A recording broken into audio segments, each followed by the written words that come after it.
मेरे सभी मास्टरमाइंड के सभी सम्मानित साथियों को इस दिवाली के पावन पर्व पर बहुत सारा अभिनंदन, बहुत सारा शुभकामनाएं। ईश्वर से प्रार्थना है कि यह त्यौहार बहुत सारी खुशियों और उमंगों से परिपूर्ण हो, आपका मनोचाही मनोकामना पूर्ण हो, भविष्य को लेकर जो सपने हैं वो साकार हो, वो साक्षात हो।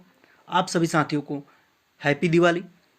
साथियों, हम लोग शुरू करते हैं यूटोरिया का current affair practice test number 16। अभी तक ले हमने इस चैनल पर 1 से लेकर के 15 तक करा दी हैं। अगर इन सारे वीडियो को नहीं देखें तो जाइए प्लेलिस्ट में और इन सारे वीडियो को एक बार ज़रूर देख लीजिए। अगर आप इस प्रैक्टिस टेस्ट नंबर 16 को पढ़ लिए हैं या याद कर लिए हैं, टेस्ट लगा लिए हैं, तो दोबारा इसको एक बार और यहाँ रिवीजन हो जाएगा साथियों, कर ले। और इस वीडियो को पूरा लास्ट तक बने रहिएगा। चलिए हम लोग शुरू करते हैं। पहला क्वेश्चन को देखेंगे साथियों। क्या कहा जा रहा है कि निम्नलिखित में से किसे भारतीय इस्पात संघ के महासचिव के रूप में चुना गया है? रमेश मेहता या बीसी पटनायक या आलोक सहाय या पंकज सिंह? तो भारतीय इस्पात संघ के महासचिव के रूप में आलोक सहाय जी को चुना गया है, ध्यान रखिएगा। आगे हम लोग बढ़ेंगे, क्वेश्चन नंबर 2 को देखेंगे। 2 में क्या कहा जा रहा है कि हाल ही में भारत के पहले खेल मध्यस्थता केंद्र का उद्घाटन कहाँ किया गया? भारत के पहले खेल मध्यस्थता केंद्र का उद्घाटन कहाँ किया गया? तो अहमदाबाद में किया गया। आगे हम लोग देखेंगे क्वेश्चन नंबर 3 को। 3 में क्या कहा जा रहा है कि व्यक्तिगत रूप से लगातार 2 ओलंपिक खेलों में पदक जीतने वाली भारत की पहली महिला हाल ही में कौन बनी है?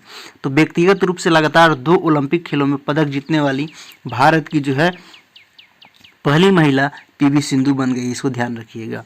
आगे हम लोग बढ़ेंगे, क्वेश्चन नंबर 4 को देखेंगे। 4 में क्या कहा जा रहा है कि राजीव गांधी खेल रत्न पुरस्कार का नाम बदलकर किस व्यक्ति के नाम पर रखने की घोषणा की गई है? तो राजीव गांधी खेल रत्न पुरस्कार का नाम बदलकर अब जो है मेजर ध्यानचंद के नाम पर रखा जाएगा। मेजर ध्यानचंद उस खेल का नाम हो गया, उस खेल रत्न पुरस्कार का नाम हो गया क्या चीज़? मेजर ध्यानचंद पुरस्कार। आगे हम लोग देखेंगे क्वेश्चन नंबर 5 को। वैश्विक शिक्षा शिखर सम्मेलन जो ग्लोबल एजुकेशन समिट 2021 का आयोजन कहाँ किया गया? वैश्विक शिक्षा शिखर सम्मेलन का 2021 का आयोजन कहाँ किया गया, ये पूछा जा रहा है। तो ये लंदन में किया गया था। कहाँ किया गया था? लंदन में किया गया था। आगे हम लोग देखेंगे क्वेश्चन नंबर 6 को। हाल ही में भिन्न चर्चित खिलाड़ियों के संबंध में कौन सुमेलित नहीं है? हाल ही में भिन्न चर्चित खिलाड़ियों के संबंध में कौन सुमेलित नहीं है, यहाँ पे पूछा जा रहा है। तो आदिति अशोक का गोल्फ से संबंधित है, ये सही है। भवानी देवी का फेसिंग से है, ये भी सही है। साधन प्रकाश का तैराकी से है, ये भी सही है। लेकिन प्रणति नायक का हॉकी एक गलत है, तो यहीं सुमेलित नहीं है। तो सही ऑप्शन इसका ऑप्शन नंबर डी हो जाएगा। आगे हम लोग देखेंगे क्वेश्चन नंबर 7 को देखेंगे। 10 लाख से कम आबादी वाला भारत का कौन सा शहर 100% वैक्सीनेशन करने वाला देश का पहला शहर बन गया है? तो कौन शहर बन गया है? तो भुवनेश्वर जो है 10 लाख से कम आबादी वाला भारत का शहर है जो 100% वैक्सीनेशन करने वाला देश का पहला शहर बन गया है, भुवनेश्वर। आगे हम लोग देखेंगे क्वेश्चन नंबर 8 को। द्विवार्षिक भारत की प्रमुख सैन्य प्रदर्शनी जिसको हम लोग डेफ एक्सपो बोलते हैं, डेफ एक्सपो 2022 का आयोजन किस शहर में किया जाएगा? डेफ एक्सपो का आयोजन किस शहर में किया जाएगा? यानी कि द्विवार्षिक भारत की प्रमुख सैन्य प्रदर्शनी है ये, जिसका नाम है डेफ एक्सपो 2022 का आयोजन कहाँ किया जाएगा? तो ये गुजरात के गांधीनगर में किया जाएगा, इसको ध्यान रखिएगा। क्वेश्चन नंबर 9 को बनाइए। 9 में क्या कहा जा रहा है? किस जो है व्यक्ति को वर्ष 2021 के लिए लोकमान्य तिलक राष्ट्रीय पुरस्कार से सम्मानित किए जाने की घोषणा की गई है? किस व्यक्ति को वर्ष 2021 के लिए लोकमान्य तिलक राष्ट्रीय पुरस्कार से सम्मानित किए जाने की घोषणा की गई है? किस व्यक्ति को? तो साइरस पूनावाला को जो है लोकमान्य तिलक राष्ट्रीय पुरस्कार 2021 से सम्मानित किए जाने की घोषणा किया गया है। आगे देखेंगे क्वेश्चन नंबर 10 को। टोक्यो ओलंपिक 2020 में भारत हॉकी टीम ने किस देश को हराकर कांस्य पदक जीता? टोक्यो ओलंपिक 2020 में भारत हॉकी टीम ने किस देश को हराकर कांस्य पदक जीत लिया? तो किस देश को हराया भारत? तो जर्मनी को हरा करके जो भारत कांस्य पदक अपने नाम किया। आगे हम लोग देखेंगे क्वेश्चन नंबर 11 को। हाल ही में नौसेना के नए उप प्रमुख के रूप में किसे नियुक्त किया गया है? हाल ही में नौसेना के नए उप प्रमुख के रूप में किसे नियुक्त किया गया है? तो हाल ही में नौसेना के नए उप प्रमुख SN घोरमड़े को नियुक्त किया गया है। SN घोरमड़े को नियुक्त किया गया है, इसको ध्यान रखिएगा। आगे हम लोग देखेंगे क्वेश्चन नंबर 12 को। हाल ही में नियुक्त राष्ट्र अध्यक्षों में कौन सुमेलित नहीं है, पूछा जा रहा है। तो निकोल पाशियन आर्मेनिया के प्रधानमंत्री है, या इब्राहिम रईसी ईरान के राष्ट्रपति है, या स्टेबैन ओकॉन सीरिया के राष्ट्रपति है, या नजला बुडेन रोमथाने ट्यूनिसिया के प्रधानमंत्री है। तो यहाँ बताना है कौन सा सुमेलित जो है नहीं है। तो साथियों, निकोल पाशियन आर्मेनिया के प्रधानमंत्री, ये सही है। कहा जा रहा है कि इब्राहिम जो है रईसी ईरान के राष्ट्रपति है, ये भी सही है। लेकिन यहाँ पे कहा जा रहा है स्टेबैन ओकॉन सीरिया का राष्ट्रपति है, ये गलत है, ये नहीं है। नजला बुडेन रोमथाने ट्यूनिसिया के प्रधानमंत्री है, तो ये भी सही है। तो कौन सुमेलित नहीं है? ऑप्शन नंबर सी आपका सुमेलित नहीं है। आगे हम लोग देखेंगे क्वेश्चन नंबर 13 को। भारतीय वायुसेना ने पहली बार स्वदेशी जेट जैव ईंधन का प्रयोग किस विमान में किया? भारतीय वायुसेना ने पहली बार स्वदेशी जेट जैव ईंधन का प्रयोग किस विमान में किया? तो AN-32 में किया था। आगे हम लोग देखेंगे क्वेश्चन नंबर 14 को। हाल ही में प्रकाशित पुस्तक नेहरू तिब्बत एंड चाइना के लेखक कौन है? तो इस पुस्तक के लेखक अवतार सिंह भसीन है। जो पुस्तक लिखे हैं नेहरू तिब्बत एंड चाइना, इस पुस्तक के लेखक अवतार सिंह भसीन जी हैं। आगे हम लोग देखेंगे क्वेश्चन नंबर 15 को। भारतीय खिलाड़ी बजरंग पुनिया किस खेल में टोक्यो ओलंपिक में कांस्य पदक जीता? तो भारतीय खिलाड़ी बजरंग पुनिया ने जो है कुश्ती में टोक्यो ओलंपिक में कांस्य पदक अपने नाम किया था, कुश्ती में। आगे हम लोग देखेंगे क्वेश्चन नंबर 16 को। किस भारतीय पहलवान ने टोक्यो ओलंपिक में पुरुषों की 57 किलोग्राम फ्री स्टाइल कुश्ती में रजत पदक अपने नाम किया? तो रवि कुमार दहिया जो है, रवि कुमार दहिया ये टोक्यो ओलंपिक में पुरुषों की 57 किलोग्राम फ्री स्टाइल कुश्ती में रजत पदक अपने नाम किया। आगे हम लोग देखेंगे क्वेश्चन नंबर 17 को। 17 में क्या कहा जा रहा है कि हाल ही में केंद्र सरकार द्वारा किस डिजिटल भुगतान समाधान को लॉन्च किया गया? हाल ही में केंद्र सरकार द्वारा किस डिजिटल समाधान को लॉन्च किया गया? तो हाल ही में केंद्र सरकार के द्वारा ई-रूपी को जो है लॉन्च करने का काम किया गया है। ई-रूपी को ध्यान रखिएगा, ये बहुत बड़ा इंपॉर्टेंट है। क्वेश्चन नंबर 18 को बनाइए। वृक्षारोपण हेतु किस राज्य सरकार के द्वारा अंकुर योजना की शुरुआत की गई है? वृक्षारोपण हेतु किस राज्य सरकार के द्वारा अंकुर योजना की शुरुआत की गई है? तो वृक्षारोपण हेतु जो है मध्य प्रदेश सरकार के द्वारा अंकुर योजना की शुरुआत की गई है, इसको ध्यान रखिएगा। आगे क्वेश्चन नंबर हम लोग 19 को देखेंगे। 19 में क्या कहा जा रहा है कि अमेरिकी अंतरिक्ष एजेंसी नासा ने किस ग्रह के लिए वर्ष 2028 से 2030 तक 2 रोबोटिक जो है मिशन लॉन्च करने की घोषणा की है? तो बुध को या शुक्र को या मंगल को या बृहस्पति पर। तो 28 से लेकर के 30 तक जो है 2 रोबोटिक मिशन लॉन्च करने की घोषणा किया है। किस ग्रह के लिए ये पूछा जा रहा है? तो वो शुक्र ग्रह के लिए 2 रोबोटिक मिशन लॉन्च करने की घोषणा किया है। 2028 से लेकर के 30 तक करेगा कौन? तो नासा अमेरिका के द्वारा किया जाएगा। आगे हम लोग देखेंगे क्वेश्चन नंबर 20 को। 20 में क्या कहा जा रहा है कि भारतीय उद्योग परिसंघ जिसको CII के अध्यक्ष के रूप में किसे नियुक्त किया गया है? भारतीय उद्योग परिसंघ के अध्यक्ष के रूप में किसे जो है नियुक्त किया गया है, ये पूछा जा रहा है। तो TV नरेंद्रन को नियुक्त किया गया है, ध्यान रखिएगा, TV नरेंद्रन जी को नियुक्त किया गया है।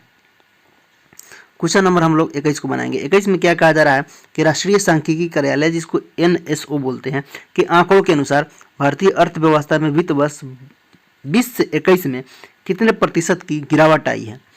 राष्ट्रीय सांख्यिकी कार्यालय NSO के आंकड़ों के अनुसार भारतीय अर्थव्यवस्था में वित्त वर्ष 2021 में कितने प्रतिशत की गिरावट आई है?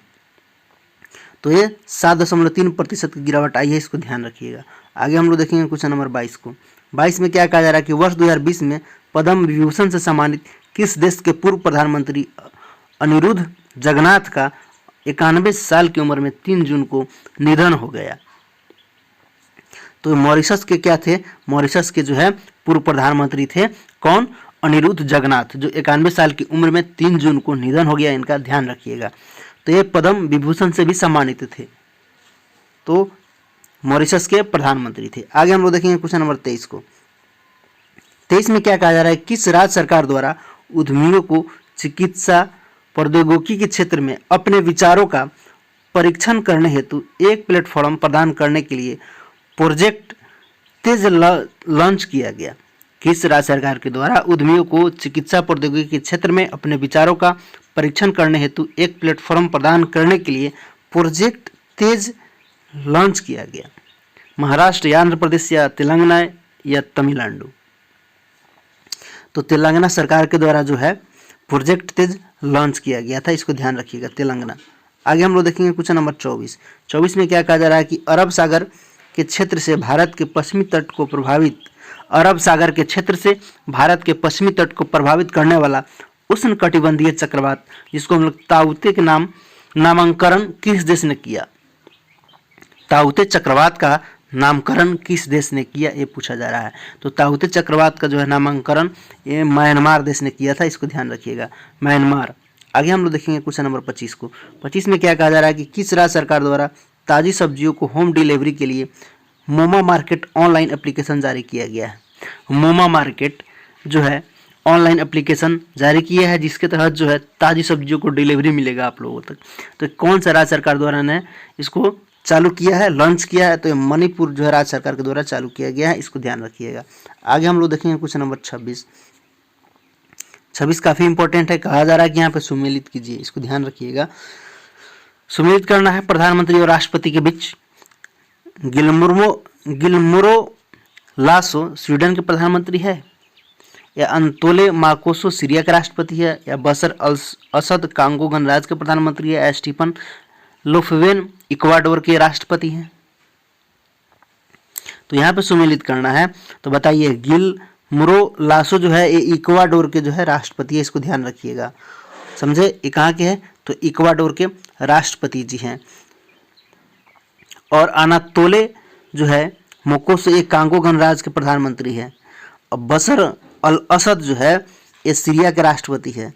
बशर अल असद जो है सीरिया का राष्ट्रपति है, और जो है स्टीफन लोफवेन जो है स्वीडन के प्रधानमंत्री है। तो यहाँ पे सही जवाब क्या हो जाएगा? A4 B3 C2 D1 जो होगा वही आंसर हो जाएगा, यानी कि ऑप्शन नंबर 1 यहाँ पे सही हो जाएगा। आगे हम लोग देखेंगे क्वेश्चन नंबर 27 को। 27 में क्या कहा जा रहा है कि हाल ही में प्रकाशित पुस्तक लैंग्वेज ऑफ ट्रूथ इजी 2003 से 20 के लेखक कौन है? लैंग्वेज ऑफ ट्रूथ पुस्तक के लेखक कौन है, ये पूछा जा रहा है। तो इस पुस्तक के लेखक सलमान रुश्दी जी हैं, इसको ध्यान रखिएगा। आगे हम लोग देखेंगे क्वेश्चन नंबर 28। पंजाब सरकार ने मोहाली इंटरनेशनल हॉकी स्टेडियम का नाम बदलकर किस हॉकी खिलाड़ी के नाम पर रखा है? किस हॉकी खिलाड़ी के नाम पर रखा है, जरा आप लोग बताएंगे। तो ये बलबीर सिंह जी के नाम पर रखा है, इसको ध्यान रखिएगा। पंजाब सरकार ने मोहाली इंटरनेशनल हॉकी स्टेडियम का नाम बदलकर अब जो है बलबीर सिंह हॉकी स्टेडियम हो जाएगा। क्वेश्चन नंबर हम लोग 29 को देखेंगे। 29 में क्या कहा जा रहा है कि इटली द्वारा भारत के किस राज्य में मेगा फूड पार्क स्थापित किया गया है? तो इटली के द्वारा हाल ही में भारत के गुजरात राज्य में मेगा फूड पार्क स्थापित किया गया है। आगे हम लोग देखेंगे क्वेश्चन नंबर 30 में क्या कहा जा रहा है कि भारत ने किस देश के साथ मिलकर जलवायु और स्वच्छ ऊर्जा एजेंडा 2030 की शुरुआत की है? तो भारत ने जो है अमेरिका के साथ मिलकर जलवायु और स्वच्छ ऊर्जा एजेंडा 2030 की शुरुआत की है, अमेरिका के साथ मिलकर। आगे देखेंगे क्वेश्चन नंबर 31 को देखेंगे। 31 में क्या कहा जा रहा है कि विजडन अवार्ड 2021 के संबंध में कौन सुमेलित नहीं है?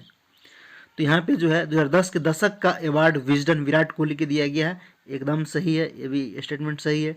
1990 का दशक का अवार्ड सचिन तेंदुलकर को दिया गया, ये भी सही है। 1980 के दशक का अवार्ड कपिल देव को दिया गया है, ये भी सही है। यहाँ पे सभी सुमेलित है साथियों, इसको ध्यान रखिएगा। यहाँ पे कोई सुमेलित नहीं है, यहाँ पे गलत लिख दिया है। यहाँ पे जो है सभी सुमेलित है, इन सभी को दिया गया है विजडन अवार्ड 2021। आगे देखेंगे क्वेश्चन नंबर 32 में क्या कहा जा रहा है कि मार्च 2021 में जारी ईज ऑफ लिविंग इंडेक्स 2020 में कौन सा शहर प्रथम स्थान पर रहा है?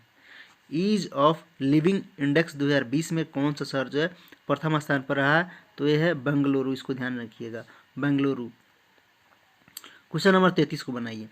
लेवेंडर के फूलों की खेती को बढ़ावा देने के लिए किस राज्य या केंद्रशासित प्रदेश में अरोमा मिशन की शुरुआत की गई है? हिमाचल प्रदेश या उत्तराखंड या जम्मू कश्मीर या चंडीगढ़?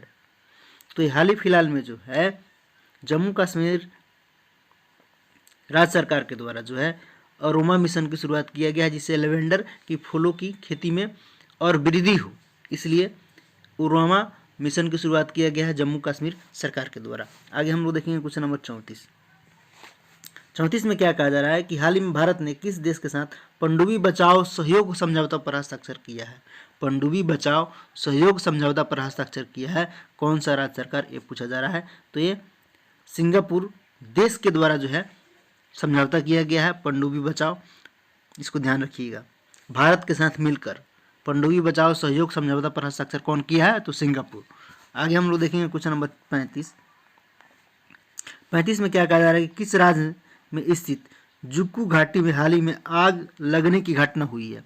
किस राज्य में स्थित जुक्कू घाटी में हाल ही में आग लगने की घटना हुई है। तो जुक्कू घाटी में जो है हाल ही में आग लगने की घटना कहाँ हुई है, तो नागालैंड में हुई है, इसको ध्यान रखिएगा, नागालैंड में। आगे हम लोग देखेंगे क्वेश्चन नंबर 36। निम्नलिखित में से किस शहर में पहली बार स्ट्रॉबेरी महोत्सव का आयोजन किया गया। स्ट्रॉबेरी महोत्सव का आयोजन किस शहर में किया गया, तो इसको ध्यान रखिए, कहाँ, झांसी में किया गया था हाल ही में। आगे हम लोग देखेंगे क्वेश्चन नंबर 37। ई परिवहन लॉन्च करने वाला देश का पहला राज्य कौन बना है। ई परिवहन लॉन्च करने वाला देश का पहला राज्य कौन बन गया है, तो हिमाचल प्रदेश बन गया है। आगे हम लोग देखेंगे क्वेश्चन नंबर 38। हाल ही में भारतीय पुरातत्व सर्वेक्षण विभाग द्वारा झारखंड के किस जिले में 900 साल पुराने बौद्ध मठ की खोज की गई है। बहुत बड़ा इंपॉर्टेंट है, इसको ध्यान रखिएगा। ये हाल ही में जो है झारखंड में खोज हुआ है, 900 साल पुराने जो है बौद्ध मठ की खोज हुआ है, और जो है इसको खोज करने का काम भारतीय पुरातत्व सर्वेक्षण विभाग द्वारा किया गया है। ये झारखंड में मिला है, तो इसको ध्यान रखिएगा। कहाँ मिला है ये पूछा जा रहा है, तो बता सकते हैं आप लोग, तो हजारीबाग में मिला है, इसको जवाब रखिएगा, कहाँ, हजारीबाग। क्वेश्चन नंबर 39 को बनाइए। जिंसा नदी पर दुनिया के दूसरे सबसे बड़े जल विद्युत बांध बहेतन बांध का निर्माण किस देश ने किया है। जिंसा नदी पर दुनिया के सबसे दूसरे बड़े जल विद्युत बांध बहेतन बांध का निर्माण किस देश ने किया है, तो कौन करेगा ये देश, बताइए जरा।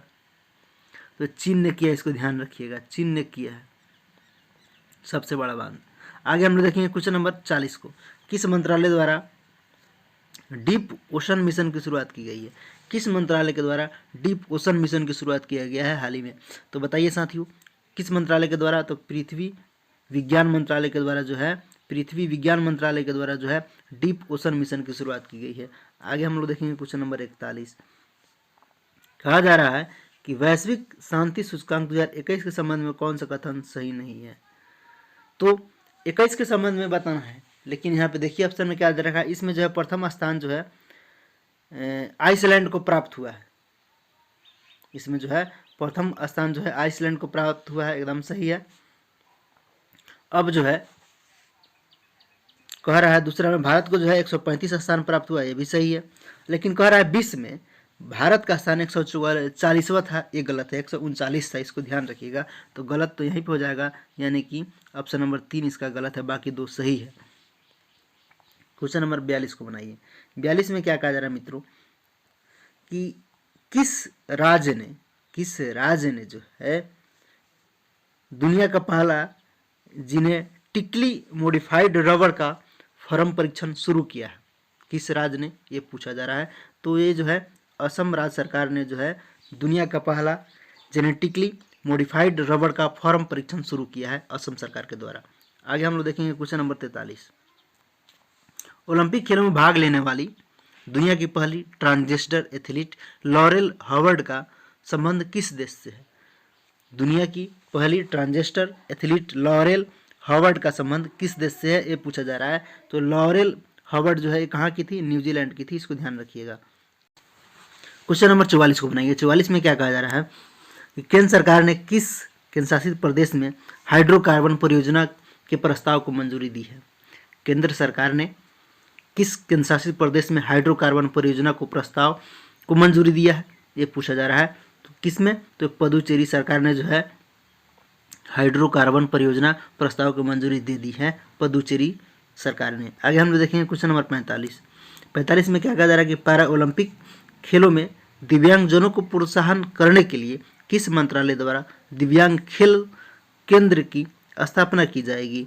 किस मंत्रालय के द्वारा? तो सामाजिक न्याय एवं अधिकारिता मंत्रालय के द्वारा, सामाजिक न्याय एवं अधिकारिता मंत्रालय के द्वारा दिव्यांग खेल केंद्र की स्थापना की जाएगी। क्वेश्चन नंबर 46 को बनाइए। निम्न में से किस राज्य में 3 दिवसीय त्योहार रज उत्सव, ध्यान रखिएगा, रज उत्सव मनाया गया? किस राज्य में 3 दिवसीय त्योहार रज महाउत्सव मनाया गया? तो कहाँ मनाया गया? तो ये उड़ीसा में मनाया गया रज महाउत्सव। क्वेश्चन नंबर 47 को बनाइए। किस शहर में जो है भारत का पहला ट्रांसजेंडर कम्युनिटी डेस्क खोला गया? किस शहर में भारत का पहला ट्रांसजेंडर कम्युनिटी डेस्क खोला गया? किस शहर में खोला गया?